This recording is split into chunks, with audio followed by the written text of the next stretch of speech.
Okay guys, nandito naman tayo nagbabalik sa ating control. So tumawag si Sir, may problema daw yung control niya. Nagloloko daw yung auto.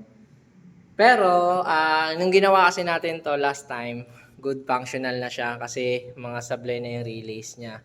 So yun yung una naging trouble natin.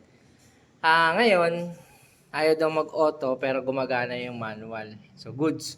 So kasi yung liquid level yung float switch nito, netong dalawang tank 1 saka tank 2 ay hindi naman natin sinama sa quote, napalitan. So ito lang yung ginawa natin tapos additional troubleshooting din yung ginawa natin. So akala ni ma'am yung ginawa natin ay nasira na naman ulit. Kaya pinuntahan natin dito as a service tapos sinabi ko nga sa auto, ito kasi nagpapa-auto sa kanya. Nandito sa dalawa na to. Yan. So tapos yung isa backup.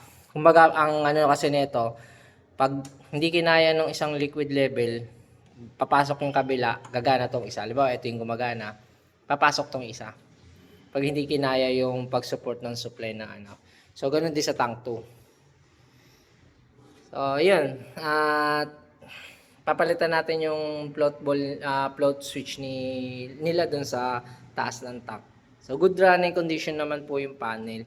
Hindi po natin kailangan i-recommend. May nag-quote kasi dito, si Raulo din yung nag-quote siguro.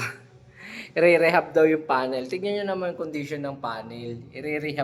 I-rehab mo yung panel ganyan. Wag ganon yung sasabihin nyo na i-rehab yung panel para kumita lang kayo. Wag ganon. Good condition pa yan no, para i-rehab. Yun lang mga guys.